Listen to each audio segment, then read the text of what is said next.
Hi again, guys and gals. No car shows or cruise nights to report on yet, but here's a look at classic cars of our generation.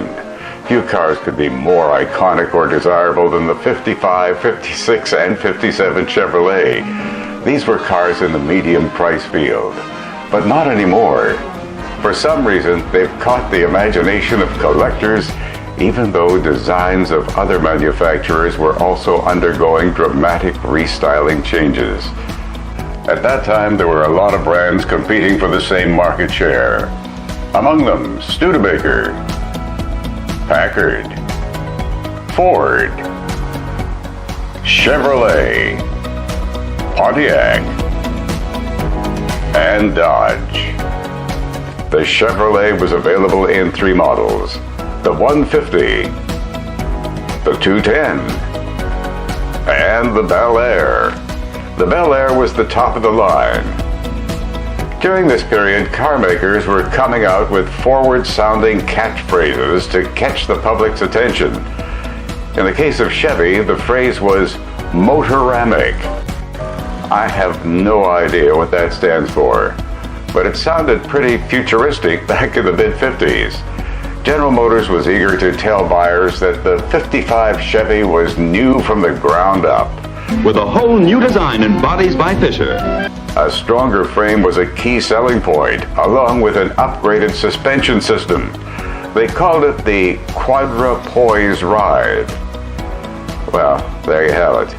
Another catchphrase. This was Chevy's first year to offer power steering as an option. Another selling point was improved heating and ventilation.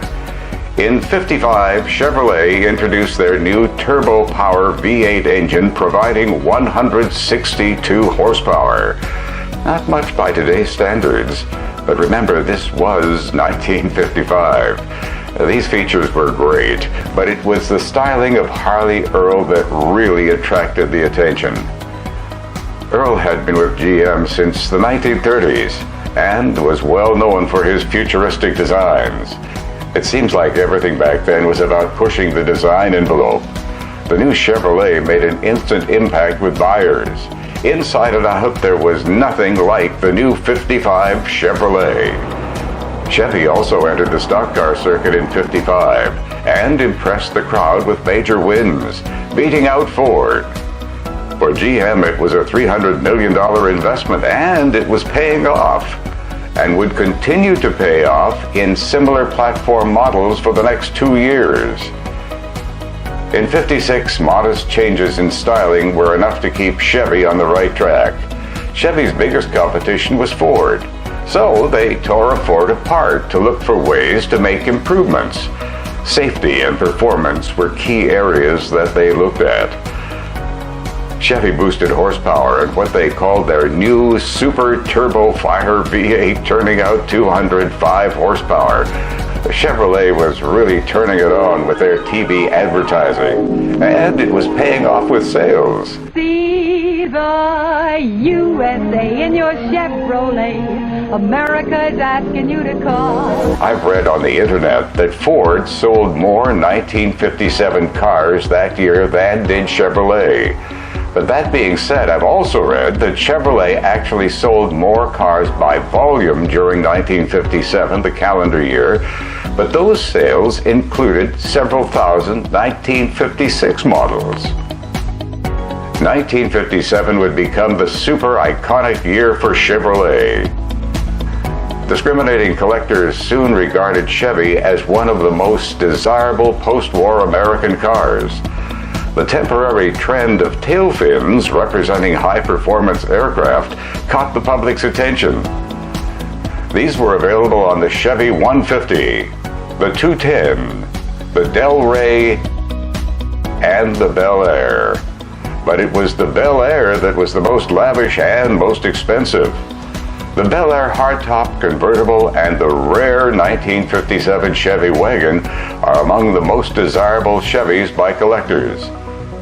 I'm told the 57 Chevy Bel Air had as much chrome and decorative body as the 57 Cadillac. For many, the 57 Chevy Bel Air was automotive art. That year saw the introduction of the new 283 V8 engine. ranging from 185 to 283 horsepower. The 283 horsepower engine was fuel injected. Bel Air also featured anodized gold trim on the grille, hood, fenders, and trunk. It really set the car off. You know, there are a lot of 57 Chevy owners within our own car group, and each has their own exclusive story as to why they bought that car. Chevrolet may never come out with a car quite as iconic as the 57 Chevy again. And those that have those cars have them for a special reason. They like them. Well, that's it for now. I hope you enjoyed. Thank you for viewing. And with a little luck, perhaps we'll see each other again at the car shows and cruise nights later this year. Thank you for viewing. Bye for now.